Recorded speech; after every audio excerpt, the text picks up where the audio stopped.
Lori, quero jogar direto para você. O Américo falou que ele disse que o Brasil deveria responder com tarifas recíprocas, né? Minha pergunta é, Lori, quem tende a perder mais? Brasil ou Estados Unidos com essa história, principalmente se o Brasil retaliar? É o Brasil, né? O salário do Paul Krugman lá na Princeton pinga todo mês, de qualquer jeito, né? Então, aqui a gente está falando de milhões de empregos, né? E de bilhões de dólares, 40 bilhões de dólares em exportações no ano passado. Eu acho que não é verdade que quando se negocia com o Trump não se tem nenhum resultado. É que é preciso negociar com estratégia, né?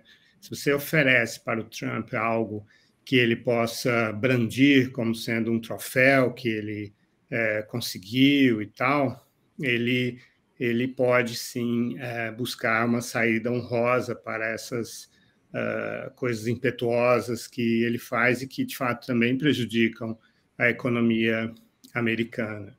Mas no caso da relação Estados Unidos-Brasil, é uma relação muito assimétrica, né?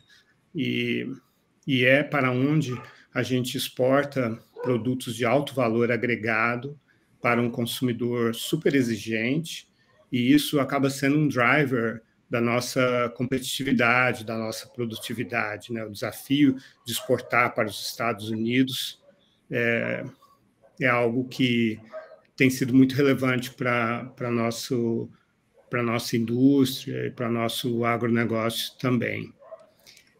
Por exemplo, a gente ia exportar esse ano 2,1 bilhões de dólares em aviões da Embraer, eram 16 aviões da Embraer, né? O petróleo, a gente exportou no ano passado algo como 6 bilhões de dólares em petróleo, a nossa principal pauta, né? 243 mil barris por dia. Café, 2 bilhões de dólares. Celulose, carne bovina, 1,4 bilhão. Açúcar, farelo de soja, carne de frango, óleos combustíveis, suco de laranja. A gente exporta, em tudo isso tem plástico, né? Plástico para embalar todos os produtos que são exportados.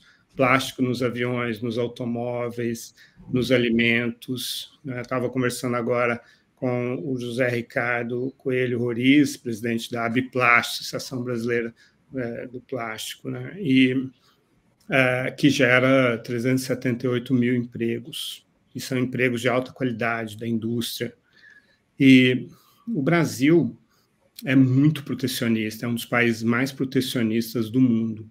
Além daquela tarifa média de 11,8% que a gente pratica, existem picos de tarifas muito altos. E em Brasília, todo grande empresário da indústria tem um escritório lá em Brasília para ficar pressionando por mais tarifas, por mais proteção. Então, o Brasil faz muitas ações anti-dumping para justificar a elevação das barreiras tarifárias. No caso, por exemplo, do plástico, é 20% o imposto que a gente impõe, 20%. No caso do PVC, que está em todas as tubulações de saneamento, o Brasil recentemente, numa ação de antidumping, elevou a sua tarifa de 4,2% para 43%, 10 vezes. O Brasil é o único país do mundo que tem uma ação de antidumping por causa do polipropileno dos Estados Unidos. Então, a gente... No caso do plástico, falando de uma indústria de 150 bilhões de dólares. Então, assim, eu acho que quando a tarifa era de 10%, a gente estava numa situação muito boa quando comparado com os outros países, porque nossos concorrentes tinham 10% ou mais de tarifas para exportar para os Estados Unidos. Então, a gente estava na melhor posição possível, e 10%, 5%, você dá um desconto de 5%, o seu importador dá o desconto de 5%, e pronto, você conseguiu contornar. Os Estados Unidos, quando a gente fala de exportação para os Estados Unidos ou para qualquer outro país, a gente está falando de um cliente, né? E, assim, quem tem cliente sabe que o cliente, às vezes, ele é doido, às vezes ele faz loucuras, às vezes ele te ofende, às vezes ele é injusto com você, mas ele é seu cliente. Então, você trata o cliente de uma forma que contorna as maluquices dele, na medida do possível, obviamente. Mas, nesse caso, existe alguma possibilidade de negociar algo com relação a isso, Lorival? Porque o ponto aqui não é comercial, né? O ponto aqui é que o Trump está fazendo demandas políticas. Ele escolheu um lado na política interna brasileira e está atacando as instituições brasileiras. Então, como negociar? Esse é um lado da história. Tem um lado comercial também, tem os dois lados. Sim, mas ele não apresentou o lado comercial. Como é que você negocia essa parte política? Sim, mas diante de toda a instabilidade do Trump, amanhã ele já terá esquecido a carta dele e você pode ter uma negociação comercial. E também no campo político, ontem a gente estava com Roberto Azevedo, ex-diretor-geral da OMC, do WW.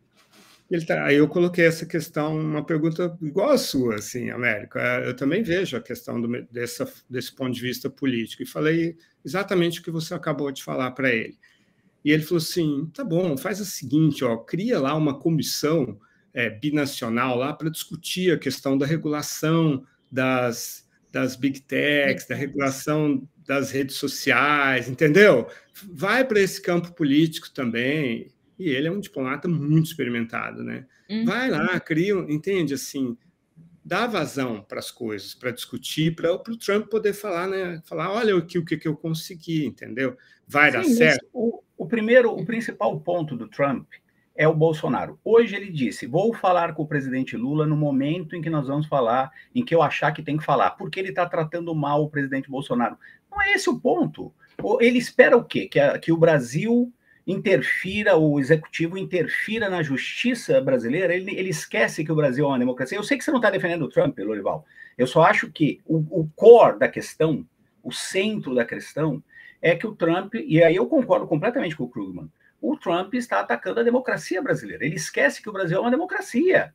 Tem um poder executivo, um poder judiciário, tem um legislativo. E ele está misturando tudo, porque é o que ele está tentando fazer nos Estados Unidos. Acho que esse é o centro da questão. Não, eu sei que você não está defendendo o Trump. Mas eu acho que o ponto aí, Américo, a gente é a parte mais fraca, né?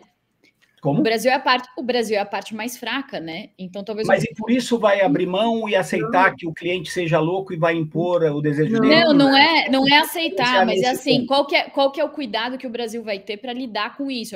É o que o Lorival está falando. Assim, o Brasil vai sair atacando na mesma moeda. O Trump não é uma pessoa que vai deixar o Brasil dar a última palavra, o Lula dar a última palavra.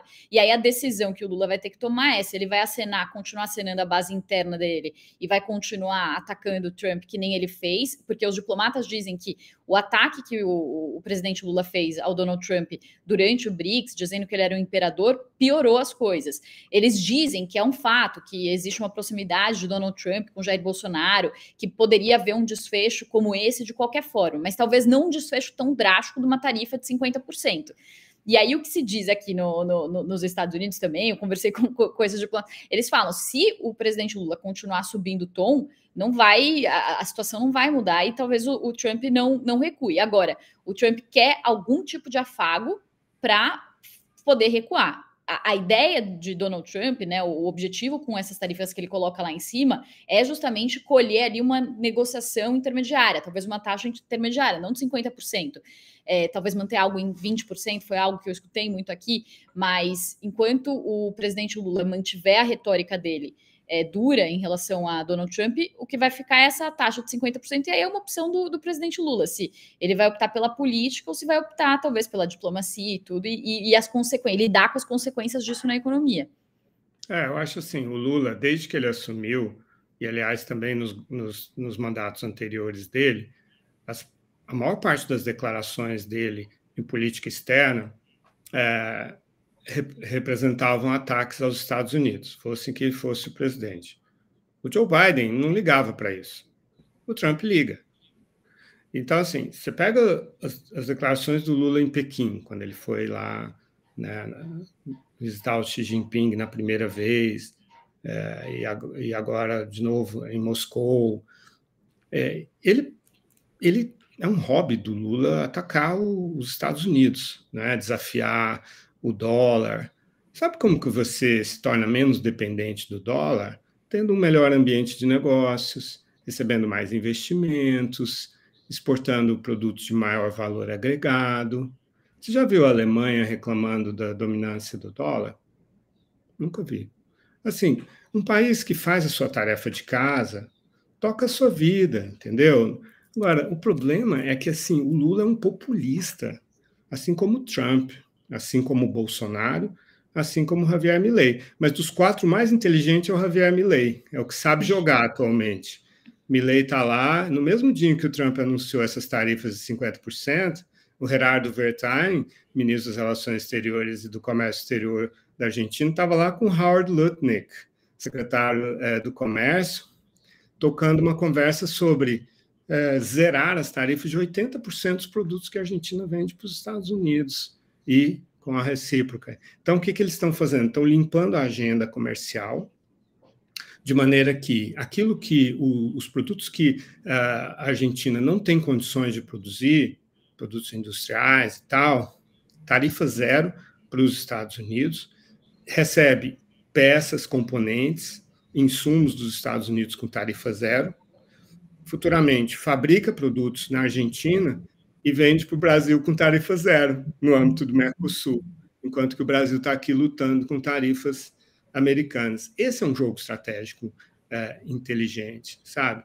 E se a democracia e a soberania do Brasil não estão em discussão, pronto, não estão em discussão. Então, por que você é arrastado para uma discussão que não existe? Ninguém vai dizer para o STF, pare de punir as redes sociais. Não é para dizer mesmo, não precisa dizer. Ignora, entendeu? Não entra nessa discussão. Então, mas esse é o ponto. O ponto que o Trump levantou não é comercial. Ele é um ponto político. Então, a discussão necessariamente vai ser política. E a Argentina está com quente ou com a cabeça fria? Inclusive. Tá, mas é política com cabeça quente. Na sua frase, eu, com todo respeito, Lorivaldo, que o Milei seja a figura mais inteligente nesse grupo aí. Pelo contrário, na minha modestíssima opinião. Bom, vou trazer aqui perguntas do nosso